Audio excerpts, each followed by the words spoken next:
back, or welcome if you're new, to another episode of The Sarcastic Diabetic. I'm LaJennifer, and I'm a sarcastic diabetic. A few videos I've done before this one have been regarding hypoglycemia.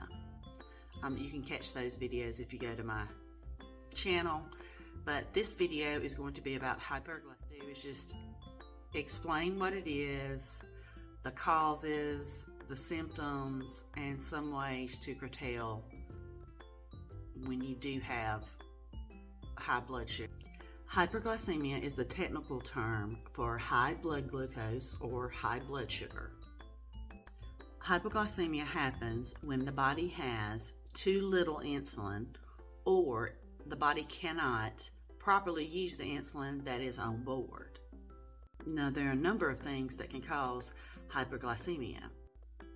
One is if you're a type 1 diabetic and you haven't given yourself enough insulin. Another is if you're type 2 diabetic and you have enough insulin, but your body is not able to absorb or use that insulin properly. You have either eaten more than you had planned for, or you exercise less than you had planned. If you're sick, if you're going through stress, regardless of what that is, anything that can cause you stress can raise your blood sugar. You may have experienced something called the dawn phenomenon. That is where the body produces hormones, a specific hormone, every day around the time of 4 a.m. to 5 a.m. And those hormones can dramatically raise your blood sugar. Now I'm going to give you some causes of hyperglycemia or high blood sugar. High blood sugar is a symptom of hyperglycemia.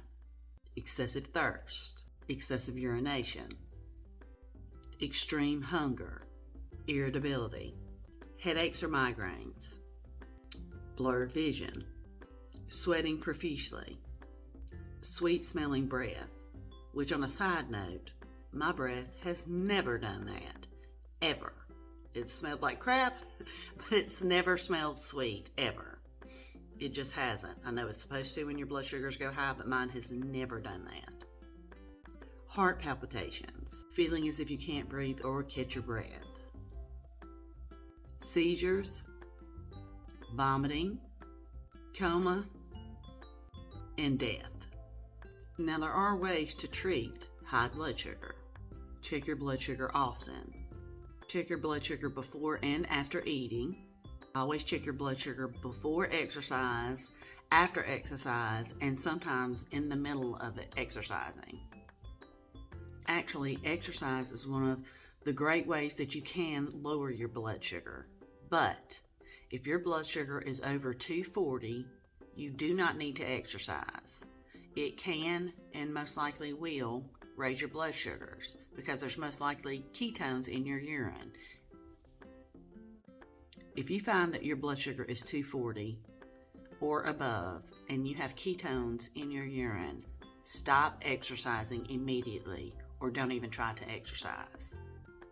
Now, this is hard, but cutting down on the amount of food that you eat can also help lower your blood sugar. Changing the types of food that you eat can help lower your blood sugar. Again, exercise. But if you find changing your diet and exercising doesn't lower your blood sugar, you want to talk to your doctor because he might change the timing of your medication. If you're type 2, your oral medication. If you're type 1, the timing of your insulin. That can make all the difference in the world, is timing of when you take your insulin. Now, if hyperglycemia goes untreated, it has some major serious and deadly consequences. So as soon as you realize that it is high, it needs to be treated and dealt with immediately. If you fail to treat it, a condition called ketoacidosis can happen. Of course, this happens when your body doesn't have enough insulin.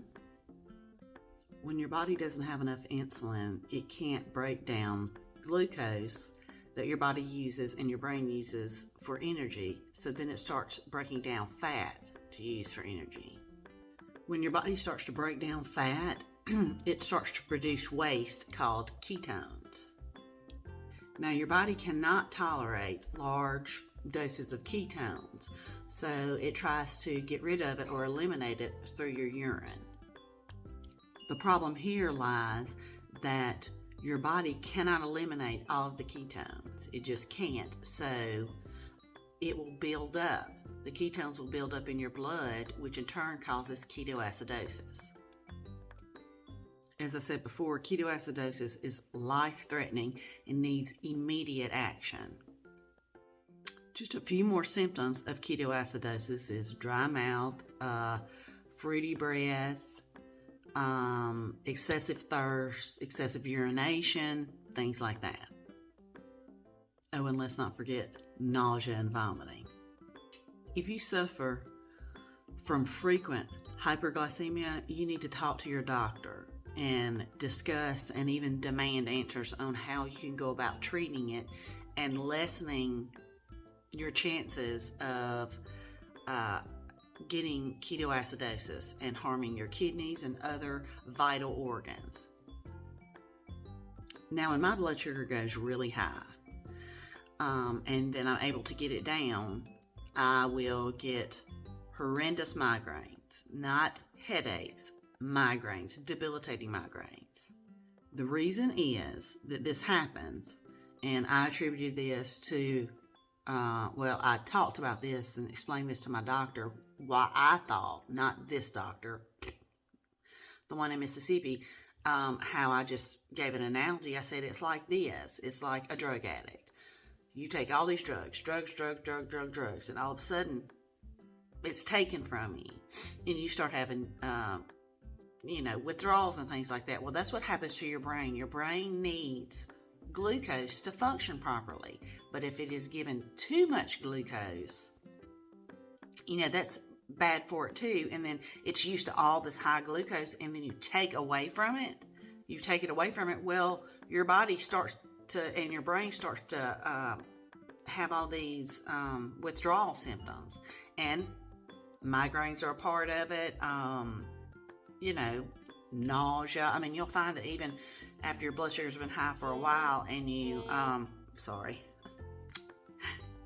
my blood sugars are high right now, slightly stressed out, that's how you know I've given insulin. But anyway, but that's when you start having all these side effects. So the things that I can just personally tell you that every diabetic needs to do, especially type 1s, is check your blood sugar. Check your blood sugar. Check it. Always check it. Like, I could go, we used to go quite often to Disney World. And before every ride, before I would get there, right before we walk in, my husband would say, check your blood sugar. I would check it to see what it is and make sure, because when I get really excited, even like if my friends and I are hanging out and we're laughing and stuff, my blood sugars could plummet, or they could skyrocket. It's just, depending.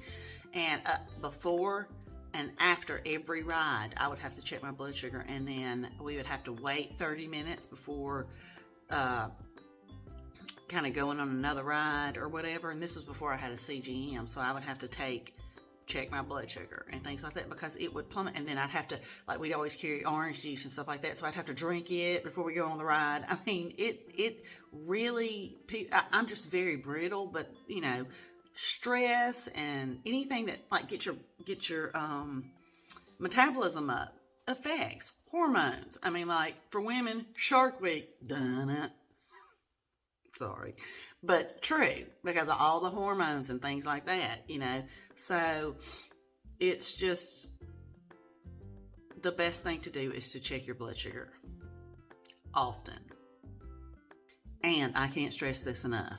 Every diabetic, especially type 1s, need to have a medic alert bracelet. I have several. My mother got me one. It is pure gold. You can get them where they look nice and things like that. My mother got me that. I wouldn't have gotten something like that,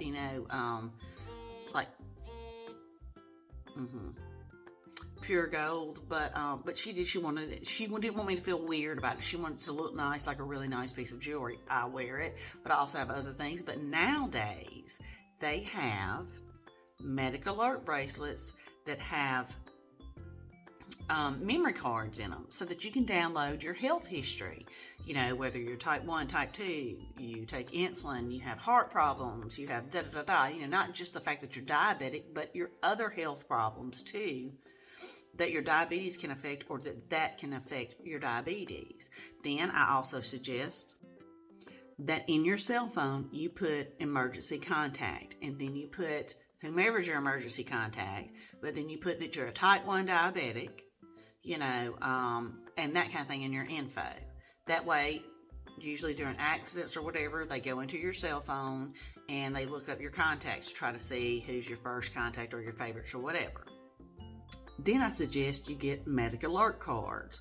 Go into your wallet, fill it out, put it in your wallet, put it in your middle console if you have one, put it in your glove box in your car, or even put it I have one in my visor as well, so if they start flipping crap down, you know, they'll see it.